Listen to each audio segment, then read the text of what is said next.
there, welcome back to the Messy Cook.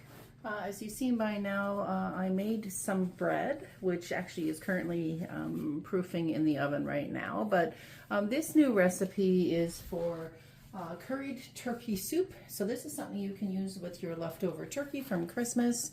This is actually a pretty simple soup. This is a shout out to my work friend Hannah. Thank you for passing this recipe along. Now I am going to take a couple of liberties with it. I'm going to be using chicken that I canned in the summertime, and instead of turkey, because I actually didn't have leftover turkey. So we're going to get started. So right here I have 2 tablespoons of butter, so we're going to get that going. This is my power burner, but I'm just going to turn it down to medium heat because it's pretty hot. I'm going to get that butter melted. So when that is melted, we're going to add in the veggies here. So as you can see, I have carrots, celery, and onion. I have 1 cup of carrot, 1 cup of celery, and 2 cups of diced onions. It's just a regular cooking onion, but you can use whatever onions you like. I would not recommend using a red onion though, because it's going to discolor the soup and it'll look kind of muddy, and we don't want to have that. So we'll get this melted here, and we're going to add the veggies in and get them sauteing until they're soft for about 5 minutes. Okay, butter's melted. So I'm just going to add all these veggies in here, and we're going to saute them. And I said about 5 minutes. It's actually, that didn't work. Sorry about that. Throw that in the sink. Get myself another spoon. There we go. Now we got another spoon. So what we're going to do is we're going to soften these. We don't want it. We do about medium heat. We don't want them to brown, we just want them to soften. So that's going to take 8 to 10 minutes according to the recipe. So I will continue to mix these around and do it. Now this is, like I said, I'm going to take a couple liberties. I'm going to use chicken instead of turkey. It does call for curry powder, which I am going to use. Calls for 4 teaspoons of curry powder, which we're going to add after we soften these vegetables. I'm going to use 3 tablespoons of curry and 1 teaspoon, let me see here. My apologies, 4 teaspoons of curry powder it asks for. I'm going to add 3 teaspoons of curry powder, and I'm going to add 1 teaspoon of turmeric powder. If you have fresh turmeric, you can add that as well. I'm just doing it as it's a good anti-inflammatory. I like adding it to dishes. It doesn't have a ton of flavor, it does have a little bit, but for a soup, I think it's a nice place to add a little extra something healthy in, and no one's going to know the difference. So I'll continue to saute these and come back when they're at the softened stage. Let's see where we're at right now. There. So like I said, we don't want to brown these. We just want to get them to the softened stage. So we'll come back soon. Okay, so these have softened down. This is asking me to add the curry powder now. So if you don't want to add the turmeric, you're going to add 4 teaspoons of curry powder. I'm going to add 3 because I want to add some turmeric into it. And I do like curry, but I don't want crazy curry flavor. Although I might regret that later, but that's okay. So 3 teaspoons of, for myself, of curry powder, and 1 turmeric is what I'm using. So again, it's just going to add a little more, healthiness to it, I guess. But what we're going to do is going to cook this down for about 1 or 2 more minutes. And what we want to do is kind of toast those herbs a little bit, get them to soak up into the vegetables so the flavor mixes really, really nicely. So we'll get that cooking. And then what we're going to do after that is we're going to add the bay leaves, the stock, the rice, and we're going to go from there. So we've got all that ready. I move these herbs out of the way. Oh, I've got some of them already out of the way. There we go. Yeah, it smells amazing. You could probably do this without chicken and add in, turkey or beef stock or chicken stock. You could probably do vegetable stock and add in like some tofu or some tofu, whatever you like. All right, so that's been about a minute. Bay leaves and stock and rice. So I'm going to add the stock now. I'm adding, it says 4 cups of chicken stock. I made this last weekend. Chicken stock, I do have a recipe on my page for chicken stock, so I'm going to add that in, as well as I did some canned shredded chicken earlier. That was in September. So what I'm going to do is I'm going to add a little bit of juice from that as the additional stock because I didn't fill my 1 liter jar to the brim. We want to be sure that we're getting up to the 4 cups of stock. And if I'm a little over, I'm not overly concerned. This is the chicken. I think it calls for 2 cups. This is what I'm going to use for the soup itself when it asks to add that in. Now you can use chicken breast. It does call for turkey for the original recipe. You can add turkey, chicken. I guess you could add any other meats, but I think those ones, you want something that's not overly too strong on its own. In addition here, we're going to add 2 bay leaves. So I got 2 bay leaves here. If you have fresh, fantastic. I haven't come across them here in Ontario anywhere. If anybody knows where I can buy a bay leaf plant with fresh bay leaves, please let me know in the comments. That would be appreciated because I'd love to be able to have fresh. Dried's fine, but fresh would always be nice. So I've got everything added in there. And we're going to see about the salt and pepper because we do have to add that soon. Let's see here. Okay, so we're going to simmer this for 5 minutes. I'm going to bring it up to a good simmer. We're going to cook it for, sure I should say simmer it. I don't want to boil it for about 5 minutes. So once that comes to a simmer, I'll let that go for 5 minutes. We're going to come back, and at that point, we're going to add in salt and pepper and apples. This calls for green apples. I'll just peel, core, and dice up, which I did. Now, I didn't have green apples.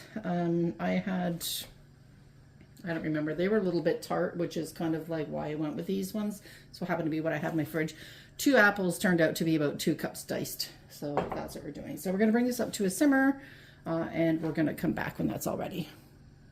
Okay, this is simmering mark. So I just want to show you here. I'm going to bring it in a little bit closer. Sorry about the... See that? It's just starting to kind of bubble. That's simmering. So we're going to time that now for 5 minutes, and we're going to come back and add in the rest of the ingredients. Okay, so 5 minutes is up. Now it's what it's asking is to add the pepper, salt, apples, and the chicken. So this is calling for a 1/4 teaspoon of pepper. Probably don't need a lot. I mean, if you like more pepper, you can add more, but I don't think you really need much more than that. 1 teaspoon of kosher salt. I'm using table salt. I think salt. I'm not all fancy about buying specific salts unless it's for canning. And then we're going to add in the apples. We're not adding the chicken or turkey if you so choose. We're adding the apples in now. We're going to stir this up. We're going to bring this back to a simmer. Seems odd adding apples in, and Hannah said that she thought it was strange too, but when you taste it, you'll understand. So I'm gonna go with that. It sounds great though. I'm really looking forward to this. So we're gonna simmer this. I'm gonna bring this back to a simmer. I'm gonna turn it back up because I had it down to a little bit lower simmer. I'm gonna bring this back up and let this cook for another 10 minutes once I've hit that simmer point. So I'll come back then. Hi, so the simmering has been going on for 10 minutes now. Timer's just about to go off, so I am going to add in 2 cups. I'm doing chicken, like I said, but it calls for turkey. So just some diced up or shredded turkey or chicken, whatever you prefer.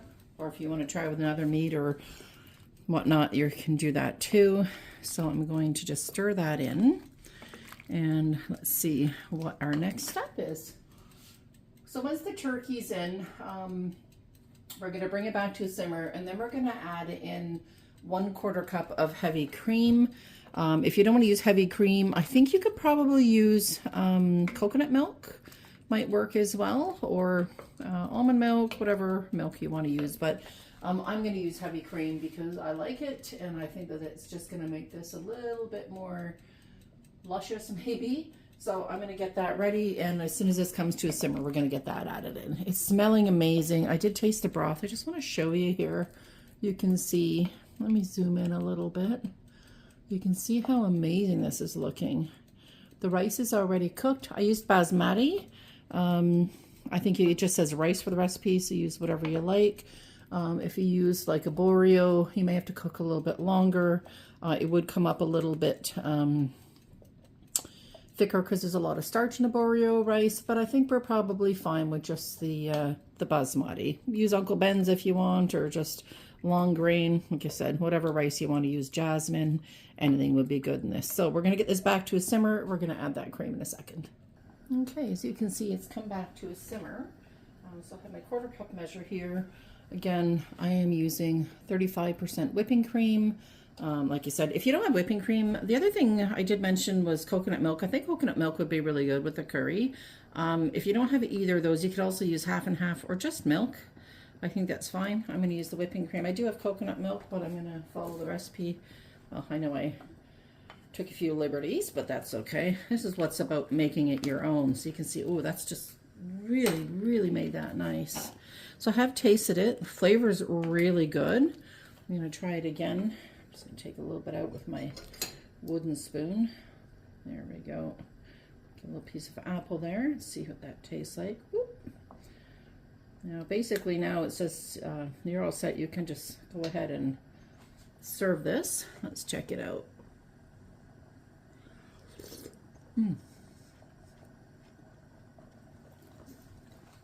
That's amazing. The apple still has a little bit of crunch, as do the carrots. So I'm going to turn this right down to low onto the simmer burner, or the simmer on the stove here. And I'm going to cook this still for a while. I think that it's just better to, I don't want the apples to be mushy. I still want to have a little bit of texture to them, but even if they do disintegrate into the soup, I think that's going to be completely fine. I'm going to let this simmer for a while. I might even top it with a little more cream later, or put a little bit more in there. The recipe itself does say when you serve it up, you can serve it with a little bit of yogurt on the top that's been thinned out, or you can put some parsley, I think coriander, or that might, you know, some fresh coriander might be nice on there as well. So I'm going to let this simmer. I'm going to come back when it's all done and serve myself a bowl for lunch. So we'll see you guys in a while. Okay, so this is simmered. Everything is nice and tender. They haven't lost their shape, as you can see here. I'm going to pick out the 2 bay leaves and put that on my little tea bag rack. Find the other one in here. Oh, there it is. Got that. You don't want to leave those in. They don't taste good. They're just there for flavor. And I know a lot of people think, oh, it doesn't do anything. It actually does. Depending on what you're making, it does add just a subtle hint. I don't want to say flour flavor, but, or floury flavor, but either way, don't forget to add them in if you have them. So here's our soup. You can see that looked delicious. Oh my God, that looks amazing. And it smells so good in here. I'm like absolutely thrilled with the smell. So I'm going to serve myself up a nice bowl, not too much. So I want to save some of this for dinner, possibly tomorrow. I'm going to add that in, but look at that soup. That absolutely looks spectacular. There's the rice in the bottom, the carrots, the apples, the chicken, like I said, turkey if that's what you want to do. I am going to add, I'm going to slide this over a little here, and I'm going to zoom in. I am going to add in just a tiny bit of whipping cream. You can add in, like they said, a little bit of yogurt to drizzle over the top. Sorry, my camera work is terrible. But yeah, let's see here. Good thing I didn't have that open. So I'm just going to drizzle just a teeny tiny, very lightly over the top. There we go. Just like maybe a tablespoon of it. Just add a little more cream. I don't think that hurts. I don't have any coriander or cilantro, if you want to call it that, to add on the top, but I think that that actually would be really, really nice with that. So thanks so much for joining. I hope you try this this soup out. If you have any questions, put in the comments. If you try it with any other meats or anything, or you decided to try the coconut milk, let me know what you think. So I'm going to enjoy this bowl of soup. I'll be finishing up some bread, so there'll be a couple of, I might post the soup one today and the bread one tomorrow, so you can make fresh bread tomorrow and enjoy this soup on this cold wintry day. Have a fantastic day. Stay warm and safe. Be sure to like the video, please. Put a little thumbs up there and hit that little bell for a reminder. And if you haven't subscribed already, I'd love that if you did, to help support my channel. Have a great day. Enjoy this curried turkey soup, and you have a good one. And oh, I'm just going to post this recipe at the end here as well, so you can do a screenshot. Thanks again for joining, guys.